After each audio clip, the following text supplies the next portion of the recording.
Hello friends, आज का जो हमारा टॉपिक है वो हमारा क्या टॉपिक है, शेयर अलॉटमेंट का टॉपिक है। प्रीवियस लेक्चर में हमने शेयर एप्लीकेशन की प्रोसीजर देख चुकी है। इश्यू ऑफ शेयर की प्रोसीजर का टू पार्ट, शेयर एप्लीकेशन की प्रोसीजर और शेयर अलॉटमेंट की प्रोसीजर। शेयर एप्लीकेशन की प्रोसीजर हम लोग ने ऑलरेडी सीख चुके हैं। अब शेयर जो हमारा नेक्स्ट प्रोसीजर वो हमारी कौन सी है, शेयर अलॉटमेंट की प्रोसीजर है। इसे अलॉटेड का मीन्स सिंपल मीनिंग होता है हमें शेयर को डिस्ट्रीब्यूट करना है। जितने जितने शेयर परचेज करने के लिए अप्लाई किया हो उसे हम लोग क्या करेंगे, शेयर प्रोवाइड करेंगे। सिंपल मीनिंग शेयर को डिस्ट्रीब्यूट करना।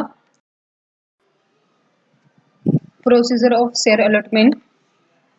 प्रोसीजर ऑफ शेयर अलॉटमेंट की जो प्रोसीजर है उसे 8 पॉइंट्स है। 8 पॉइंट्स को मैंने 4-4 पॉइंट्स में डिवाइड किए हुए हैं, ये लोग आप देख सकते हो। वेरी फर्स्ट हम लोग चार्ट अंडरस्टैंड कर रहे हैं। वेरी फर्स्ट जो टॉपिक है वो हमारा क्या है, आसबा इन सिंडिकेट मेंबर। वेरी फर्स्ट जो हम लोग क्या करेंगे, जितनी भी एप्लीकेटेंट है, जितनी भी अमाउंट है हमारी शेयर की, वो हम क्या करेंगे, एप्लीकेटेंट के अकाउंट में ब्लॉक कर देंगे। उसे हम लोग क्या बोलते हैं, आसबा। उसकी सारी इन्फॉर्मेशन हम किसे प्रोवाइड करेंगे, सिंडिकेट मेंबर को इन्फॉर्मेशन प्रोवाइड करेंगे। सिंडिकेट मेंबर का मतलब होता है कि जिस पर्सन को हमने ये शेयर अलॉटमेंट का वर्क क्या किया, प्रोवाइड किया हो करने के लिए। तो आसबा में हम लोग क्या करेंगे, शेयर एप्लीकेटेंट के अमाउंट ब्लॉक कर देंगे, इन्फॉर्मेशन सिंडिकेट मेंबर को देंगे। सिंडिकेट मेंबर का वर्क क्या होगा, second number, electronic bidding system. Electronic bidding system means के इलेक्ट्रॉनिक करना। जितनी भी एप्लीकेशन है वो जितनी भी एप्लीकेशन है उसकी सारी इन्फॉर्मेशन, लाइक एप्लीकेशन का नाम है, कितने अमाउंट के शेयर परचेज करने हैं, कौन से टाइप के शेयर परचेज करने हैं, उसका demat account number, depository participants ID, वो सारी इन्फॉर्मेशन हम लोग क्या करेंगे, इलेक्ट्रॉनिक बिडिंग सिस्टम में फिलअप करेंगे। After the electronic bidding system में फिलअप करने के बाद वो सारी इन्फॉर्मेशन हम लोग क्या करेंगे, सारी इन्फॉर्मेशन कंपनी रजिस्ट्रार को प्रोवाइड करेंगे। कंपनी रजिस्ट्रार ये जो इसके पास जो उसके बाद का जो टॉपिक है डिस्ट्रीब्यूशन शेयर एप्लीकेशन, उसके पास जो शेयर एप्लीकेशन आएगी उसे 4 कैटेगरी में डिवाइड करेगा, जो हम लोग देख चुके पहले। Retail investor, high net worth institutional investor, institutional investor, last हमारा कंपनीज एम्प्लॉयज। ये सारी जितनी भी आती है वो शेयर एप्लीकेशन, उसे क्या करेंगे, 4 पार्ट्स में, 4 कैटेगरी में डिवाइड करेंगे। मेरे ख्याल से 4 पॉइंट्स अंडरस्टैंड होंगे।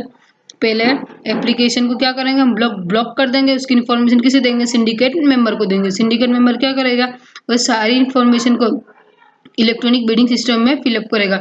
इलेक्ट्रॉनिक बिडिंग सिस्टम में फिलअप करने के बाद इन्फॉर्मेशन किसे प्रोवाइड करेगा, वो हमारी इन्फॉर्मेशन प्रोवाइड करेगा कंपनी रजिस्ट्रार को। कंपनी रजिस्ट्रार क्या करेगा, जितनी भी एप्लीकेशन है उसे 4 पार्ट्स में डिवाइड करेगा। उसके बाद का टॉपिक है बेसिस ऑफ शेयर अलॉटमेंट।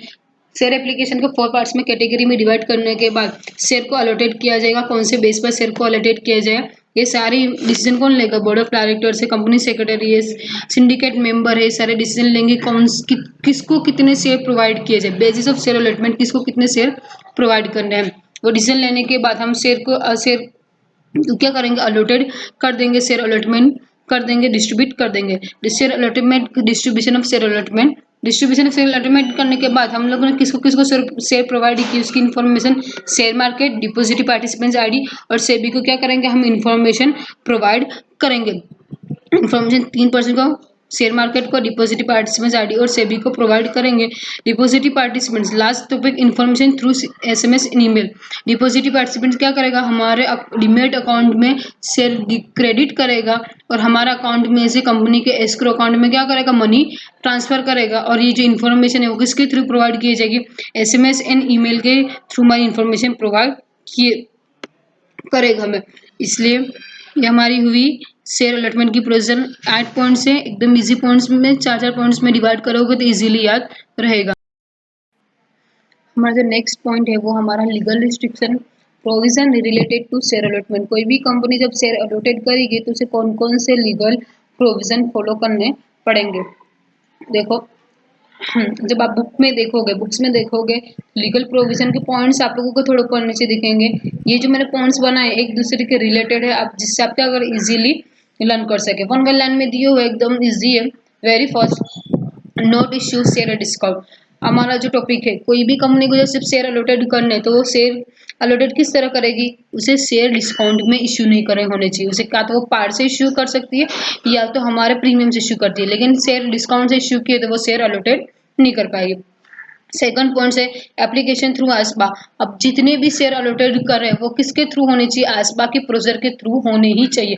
अगर आसबा के प्रोसीजर के थ्रू नहीं हो रहे तो हमारे वैलिड नहीं माने जाएंगे। थर्ड पॉइंट है हमारा 10% फॉर रिटेल इन्वेस्टर। ये आप लोगों की शेयर एप्लीकेशन के प्रोसीजर में मैंने बोला, रिटेल इन्वेस्टर को हमें कितने हमारा रिजर्व रखना होगा, 10% कंपल्सरी रिजर्व रखना जितने हमने शेयर इश्यू किए है। उसके बाद का procedure, all the procedure done in 10 days. 10 का हमारा 2 पॉइंट्स लिए मैंने यहाँ पर, सारी प्रोसीजर 10 डेज में क्या होनी चाहिए, कंप्लीट हो जानी चाहिए। शेयर इश्यू करने की, शेयर अलॉटेड करने की, शेयर हमारे शेयर मार्केट में लिस्टेड करवाने की, सारी जो प्रोसीजर 10 डेज में हमारी कंप्लीट हो जानी चाहिए। उसके बाद के जो हमारे परसेंटेज वाले 2 पॉइंट्स है, 5% and 90%। 5% of face value, company जब शेयर अलॉटेड करेगी तो कंपनी को कंपल्सरी 5% शेयर एप्लीकेशन के अमाउंट की कंपलसरी क्या होनी चाहिए, कॉल्ड अप करना होना चाहिए। कंपलसरी से मीन्स के फेस वैल्यू जो अमाउंट है उसके 5% हमें क्या होने चाहिए, हमारे एप्लीकेशन के साथ हमें मंगवाने चाहिए कंपलसरी। अगर 5% अमाउंट हमने नहीं मंगवाए एप्लीकेशन के टाइम पर तो हम वो शेयर अलॉटेड नहीं कर पाएंगे। 5% ऑफ फेस वैल्यू मीन्स कि 100 रुपीज शेयर की प्राइस है, 5% कितने हुए 5 रुपीज, तो 5 रुपीज हमें क्या होना चाहिए, एप्लीकेशन के टाइम पर हमें कॉल्ड अप होने चाहिए। अगर हमने 5 रुपीज नहीं मंगाए शेयर एप्लीकेशन के टाइम पर तो हम इसे शेयर अलॉटेड नहीं कर पाएंगे। सेकंड टॉपिक हमारा 90% of share amount minimum subscription, ये हमारे 11th में भी टॉपिक आ गया।